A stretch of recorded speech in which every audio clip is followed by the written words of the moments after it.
Paz do Senhor, meus irmãos, que maravilha poder estar voltando a esta programação, as nossas lives, e ficamos um tempo ausente porque estava num período de férias, mas já voltamos alegremente e fico muito feliz mesmo em ver cada um de vocês aqui conosco, conectando e para participar desta nossa programação, e fico feliz mesmo em ver cada um de vocês. Eu quero saudar a nossa irmã Helenice, a minha tia Eva, a nossa irmã Isaura, a nossa irmã Lange Watanabe, o nosso irmão Osmar, o nosso irmão Cláudio, a minha prima Edileuza, a Vivian Pfeiffer, a Vilma. Irmãos, nós temos muita alegria mesmo em estar com vocês, e eu espero que o Senhor possa estar falando aos seus corações através do estudo, e a gente possa crescer espiritualmente no estudo da palavra de Deus. Nós temos estudado o tema, a história da redenção. E como já temos dito, este tema, ele é extraído do currículo do Departamento de Adultos, que tem esse tema, a história da redenção, que foi escrito pelo reverendo José Borges dos Santos e foi impresso pela Casa Editora Presbiteriana no ano de 1964. E agora eu vejo, inclusive, uma importância muito grande mesmo do estudo, porque alguns irmãos resolveram este ano ler a palavra de Deus, né? Ler a Bíblia toda durante o ano, e eles estão no livro de Gênesis. E nós aqui acabamos de estudar o livro de Gênesis. Entramos agora no livro do Êxodo, estamos o livro do Gênesis inteiro, e agora vamos estar estudando o livro de Gênesis. Eu creio que os irmãos vão encontrar, né? Vamos nos encontrar nessa leitura e através dos estudos, porque é somente uma vez por semana que fazemos estudos, e é bom porque os irmãos vão entendendo, né?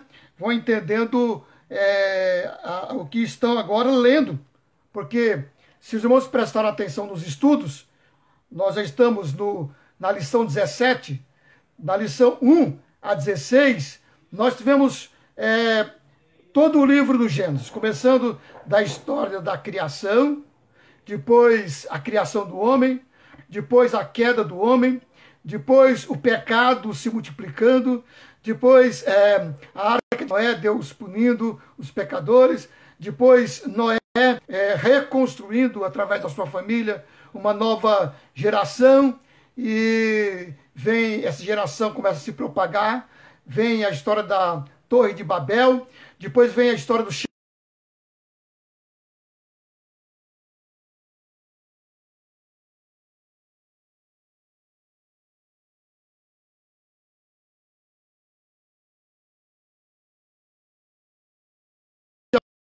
Abraão, né?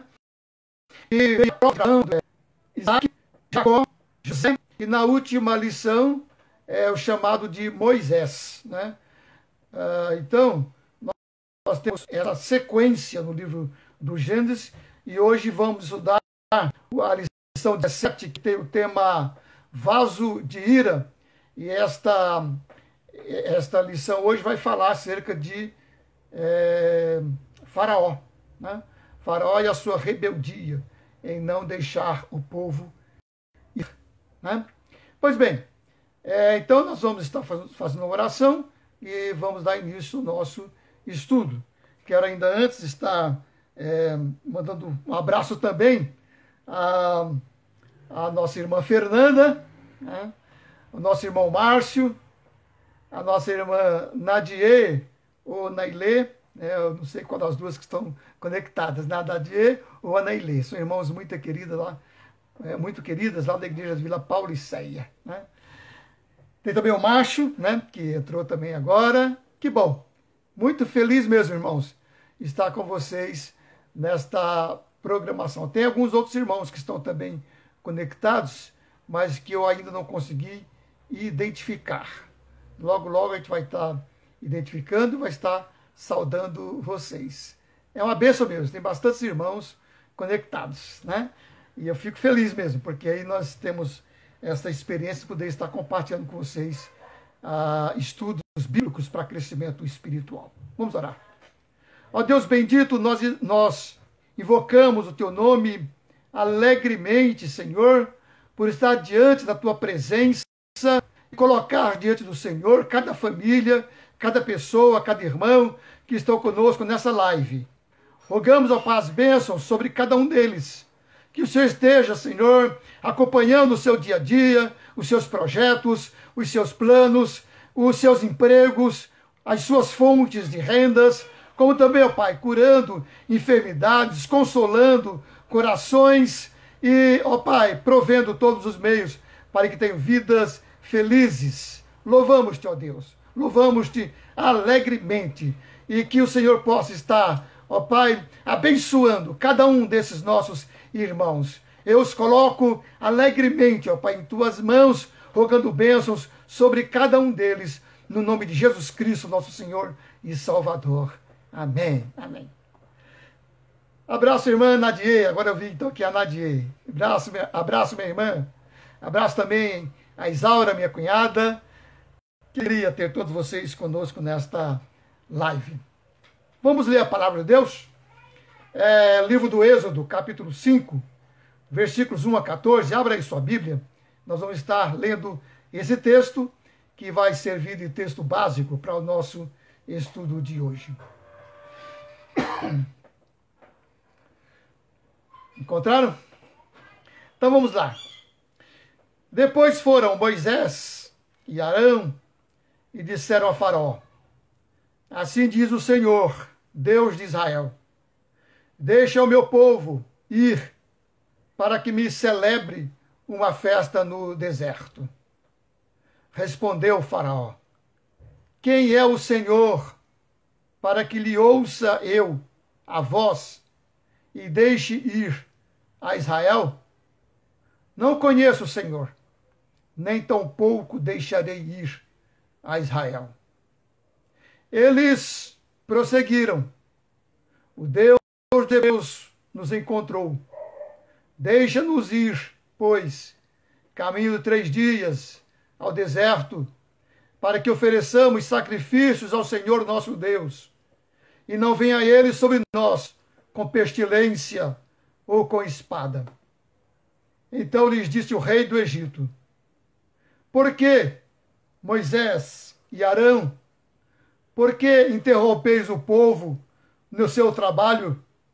Ide às vossas tarefas. Disse também Faraó: o povo da terra já é muito, e vós o distrais das suas tarefas.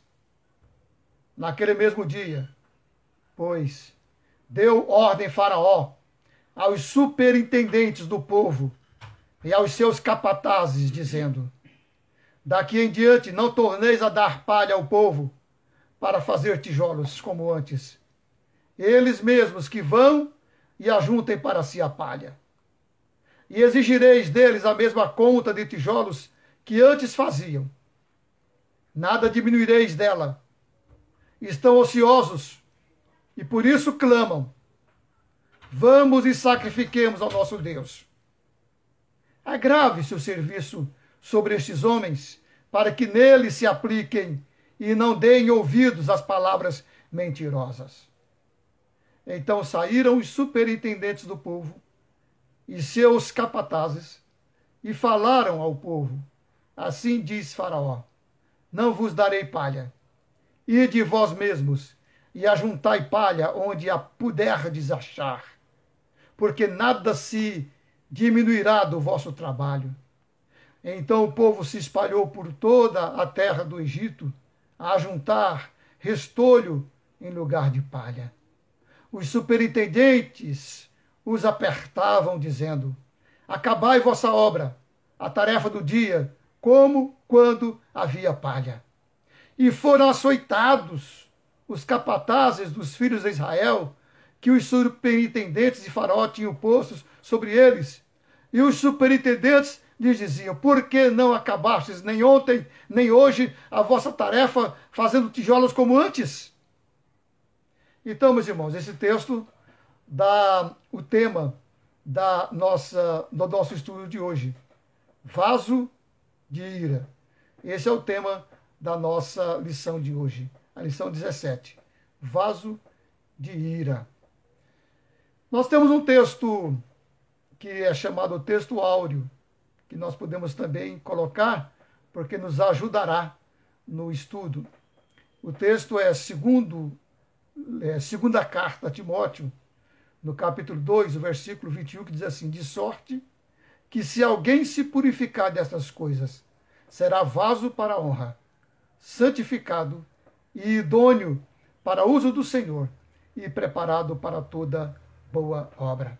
Esse texto nos vai fazer entender que nós temos, segundo Deus, aqueles que são chamados vasos de honra e aqueles que são chamados vasos de ira. No texto de hoje, texto de Êxodo, falando de Faraó, nós vamos ver então o tema vasos de ira. Ok? Quero mandar um abraço também à Régia, que também já entrou para o estudo. Um abraço, minha irmã. Que Deus abençoe nesse estudo de hoje. Meus irmãos, alguém já disse com sabedoria que o homem nunca está vazio. Seu coração é como um vaso aberto. Um copo, ainda que não pareça, não pode estar vazio. Estará pelo menos cheio de ar. A ciência já demonstrou experimentalmente que é impossível esvaziar de modo completo um recipiente qualquer. O homem também é assim. Está sempre cheio de alguma coisa. Por isso, as Escrituras o representam sobre uma figura magistral, vaso. Ele é, então, vaso de ira, ou vaso de honra. Né? Ou ele está cheio do mal, ou está cheio do que é bom e agradável a Deus. É interessante esse instrumento e podemos dizer que não há figura melhor.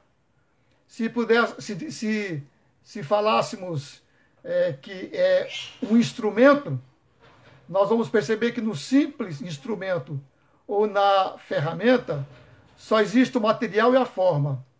O vaso, porém, contém sempre alguma coisa. Não é uma coisa vazia, como o instrumento que é apenas a ferramenta. O vaso não. O vaso é um instrumento que pode ser cheio, pode ser preenchido, como pode ser também esvaziado. Deus usa vasos cheios. Deus usa homens. E o homem só pode estar cheio de uma de duas coisas. Ou cheio de Deus, ou cheio de si mesmo. E aí está o segredo do pecado, ou o segredo da santidade. Se o homem está cheio de Deus, aí está o segredo da santidade. Mas se o homem está cheio de si mesmo, aí está o segredo do pecado. Há uma expressão muito comum, cujo alcance e profundidade nem todos percebem. Cheios de si. Em francês, a expressão é um pouco melhor. Rempli de sol. Rempli de soi-même. Rempli de soi-même. Isto é, repleto de si mesmo. Não sobra espaço para mais nada. Está repleto. O difícil é encher-se dos outros, né? Filipenses 2, 3 e 4 diz: nada façais por contenda ou por vanglória, mas por humildade. Cada um considere os outros superiores a si mesmo. Não atente cada um para o que é propriamente seu, mas cada qual para o que é dos outros, né? Então, é difícil isso, mas é o que a Bíblia nos ensina, né? Às vezes, nos esvaziarmos de nós mesmos para ser útil a outros, né? Mas, irmãos, para que isso seja possível, o importante, o necessário, o indispensável é encher-se de Deus.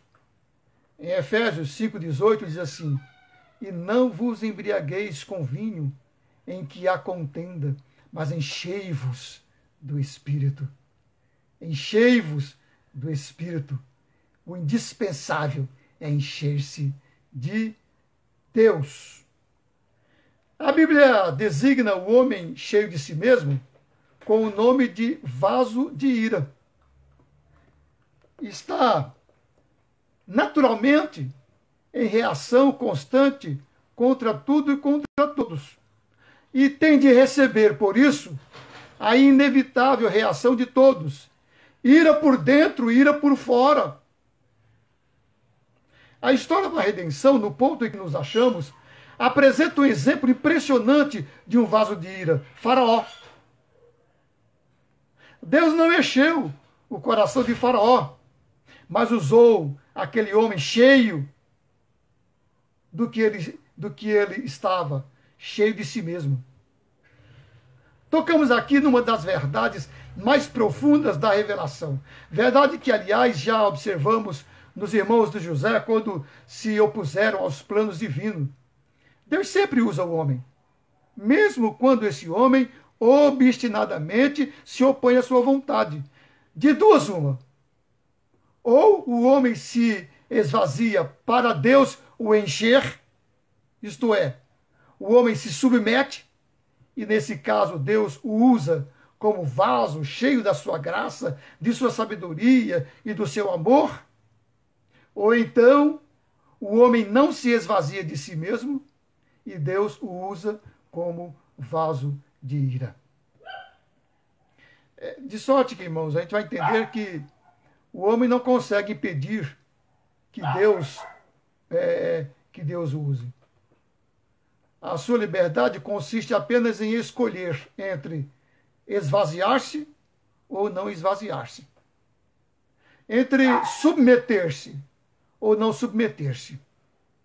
Em qualquer das hipóteses, Deus o usará na execução dos seus planos eternos, isto é, o que nós encontramos na palavra de Deus com toda clareza. Por exemplo, em Atos 4, 26 a 28, veja na sua Bíblia, Atos 4, versículos 26 a 28. Abre a Bíblia e veja o que está escrito.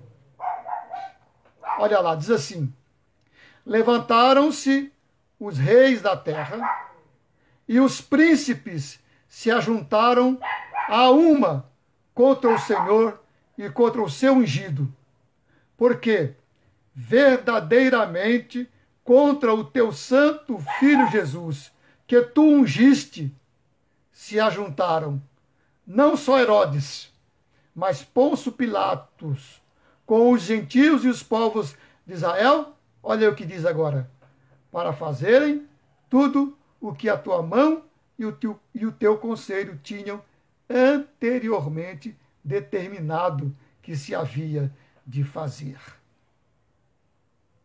É impressionante, né, irmãos? É impressionante que ninguém é vaso de ira sem resistir livremente à graça e às ordens de Deus. E ninguém resiste sem se encher. O grande perigo é quando se enche de si mesmo e não de Deus. Faraó não foi pior do que qualquer outro pecador que não se submete completamente à vontade de Deus. É um espécimen intensamente colorido pela luz da revelação, para que se veja e saiba o que é o pecado e se distinguam as duas únicas alternativas que o homem tem diante de si. A lição de hoje visa apresentar alguns traços mais salientes deste vaso de ira. E antes da gente passar às divisões, eu quero ainda ler o que o apóstolo Paulo escreveu na primeira carta aos Romanos, no capítulo 1, os versículos 28 a 31. Veja como está aí escrito acerca desses que são vasos de ira, né? Aqueles que se distanciam de Deus e se enchem de si mesmo. Veja lá o que diz a palavra. Romanos 1, os versículos 28 a 31. Diz assim: E como eles se não importaram de ter conhecimento de Deus, assim Deus os entregou a um sentimento perverso para fazerem coisas que não convêm, estando cheios de toda iniquidade, prostituição, malícia, avareza, maldade, cheios de inveja, homicídio, contenda, engano, malignidade, sendo murmuradores, detratores, aborrecedores de Deus, injuriadores, soberbos, presunçosos, inventores de males, desobedientes ao pai e à mãe, e assim vai indo, nécios, infiéis nos contratos, sem afeição natural, irreconciliáveis, sem misericórdia. Veja o que Paulo diz acerca desses homens que são vasos de ira. O texto mais à frente diz que Deus os entregou às suas próprias malícias. Exatamente porque desprezaram o conhecimento de Deus. O Senhor os entregou às suas próprias malícias, ao seu próprio pecado. O retrato de Faraó corresponde exatamente à dissertação que Paulo faz nesse texto. Vamos ver, então, entre tantos outros aspectos, 3 aspectos que nós vamos encontrar em Faraó, que exemplifica e nos mostra o que significam vasos de ira, o que significam homens cheios de si mesmo. Uma das coisas, então, que nós encontramos em Faraó, e encontramos também nos homens que são cheios de si mesmo, primeira coisa é a impiedade. Impiedade. O ímpio é aquele que se afasta deliberadamente de Deus.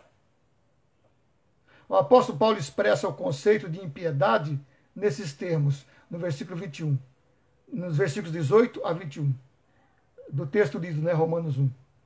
A ira de Deus se manifesta sobre toda a impiedade. Está vendo? Ímpio, impiedade. Porque o que de Deus se pode conhecer, neles se manifestou. E eles não se importaram de ter conhecimento de Deus. Então, irmãos, este é o ímpio. O ímpio. Podemos dizer que o primeiro e grande pecado é a impiedade. O homem não se interessa pelo conhecimento de Deus. Ele desconhece a Deus, não busca a Deus, não investiga acerca de Deus, não se importa em conhecer a Deus. Outros males são consequências desse primeiro, que é tão grande: a aversão a Deus e amor ao mal. Faraó era ímpio. Não investigava acerca de Deus. Não queria conhecer acerca de Deus. Quando Moisés lhe falou em Jeová, Faraó declarou: não conheço o Senhor. Não conheço o Senhor, nem tampouco deixarei ir Israel. Ignorância voluntária e desobediência deliberada. Percebe? Jó expressa a impiedade nas seguintes palavras, né? Ele diz assim: e todavia dizem a Deus, retira-te de nós, porque não desejamos ter conhecimento dos teus caminhos.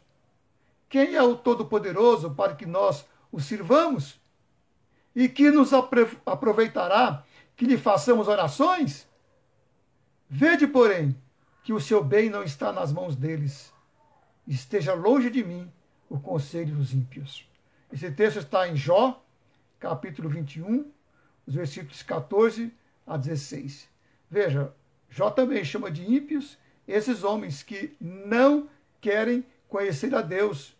Ele diz assim: retira-te de nós, porque não desejamos ter conhecimento dos teus caminhos. Quem é o Todo-Poderoso para que nós o sirvamos? Percebe que não há desejo de conhecê-lo. Faraó não manifestou apenas o desprezo pelo conhecimento de Deus.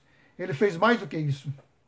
Tomou uma atitude positiva e agiu energicamente contra a ordem divina para mostrar que pouco lhe importava a ordem de Deus e assim oprimiu ainda mais os filhos de Israel. Que me importa esse seu Deus? Quem é ele? Eu não o conheço. O que ele significa para mim? Nada. Mas já que vocês estão falando o nome dele, então eu vou agir de maneira mais enérgica contra o povo dele. Veja, foi assim que Faraó agiu, porque ele era ímpio. Uma segunda coisa que nós podemos perceber é a iniquidade. Iniquidade. Paulo disse que Deus entregou os homens que não se importavam com ele a um sentimento perverso e que esses homens estão cheios de toda a iniquidade. Está lá no capítulo 1 de Romanos, os versículos 28 a 29, que nós também lemos. Veja, os homens que não se importavam com Deus foram entregues ao sentimento perverso porque estão cheios de iniquidade. A palavra grega que Paulo empregou é injustiça. João empregou uma outra palavra, que é anomalia. Ambas expressam o mesmo fato, que é aquilo que está fora da lei. Tanto injustiça como anomalia vai significar aquilo que está fora da lei. Pode ser tanto a lei natural, né? A lei que sustenta o direito de todos à vida, ao respeito, às alegrias legítimas da vida, como a lei de Deus escrita.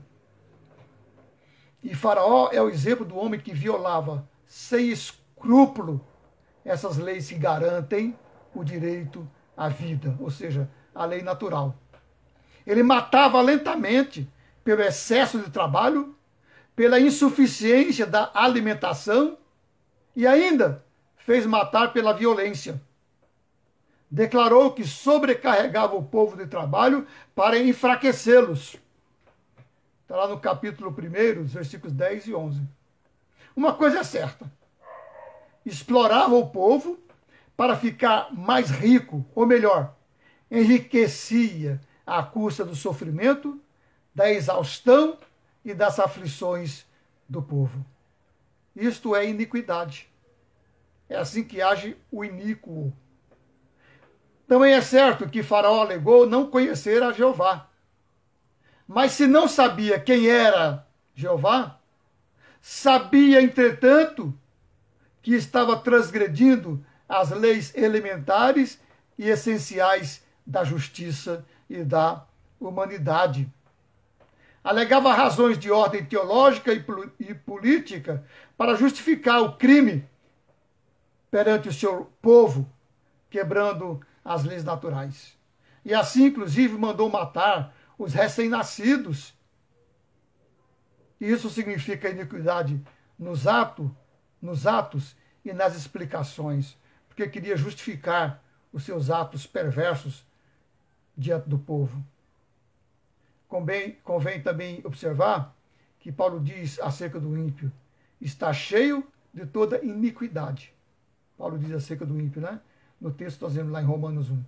Está cheio de toda iniquidade, malícia, avareza, maldade, inveja, homicídio, contenda, engano, malignidade, são murmuradores, detratores, aborrecedores de Deus, inventores de males, sem misericórdia.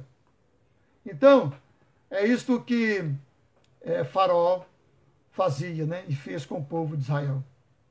Por isso que ele exemplifica de maneira impressionante o vaso de ira. E mostra que ninguém se esvazia de Deus sem se encher de coisas nefastas e perigosas. Certo?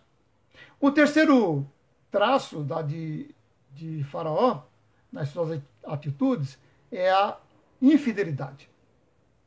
Vimos primeiro a impiedade, segundo a iniquidade, terceiro a infidelidade. Paulo diz explicitamente, infiéis nos contratos. Nós poderíamos acrescentar infiéis aos compromissos, infiéis à verdade reconhecida e confessada, infiéis às intenções honestas que formularam em horas de avivamento espiritual, infiéis. A palavra que Paulo emprega é violadores de contratos, quebradores da palavra. Isso nós vamos encontrar em Faraó. Faraó era assim. Prometia muitas vezes e não cumpria nunca. Prometia na hora do perigo, na iminência do prejuízo, quando estava com medo, e voltava atrás quando passava a calamidade. Nós vamos ver isso em textos à frente, lá de Êxodo, no capítulo 8, quando aparecem as pragas, ele promete a Moisés que vai deixar o povo, mas depois que a praga passa, ele então volta atrás. Isso é infidelidade. É o infiel. É uma instabilidade moral, como se fosse uma forma de defesa. É o eu tentando se defender. É o eu se vendo ameaçado e prometendo o que lhe pedem, prometendo abrir mão de vantagens, lucros e prazeres intensos, promete para não sofrer nem perder. Passado o perigo, o eu se defende de outra forma, procurando reter aquilo que prometeu abandonar. Infidelidade. Infiéis ao que prometeu. Infiéis aos compromissos. Tudo gira em torno do eu. Por quê? Porque o homem está cheio de si mesmo e tudo faz para não descer do trono dele. Um trono onde vaidosamente se assentou e de onde não sai nem para ceder o lugar a Deus. Para ele só existe uma lei: a sua vontade individual ou o seu desejo. Em outras palavras, as exigências instintivas e egoístas da sua natureza. Instável nas suas atitudes morais, expressa, entretanto, uma estabilidade imutável, servindo sempre a si mesma. É inimigo de Deus e dos homens. É o incrédulo. Então, são essas as características que nós vemos no homem que é um vaso de ira. E aí estão elas, né? A impiedade, a iniquidade, a infidelidade. São essas atitudes de Faraó diante de Moisés e do povo de Deus. Para concluir, meus irmãos, para finalizar, resta apenas uma palavra breve sobre um problema difícil. Já vimos que Deus usa todos os homens para o seu plano. Usa até o homem que está cheio de si, como o Faraó. Mas a Bíblia diz que Deus endureceu o coração de Faraó. E o que quer dizer isso?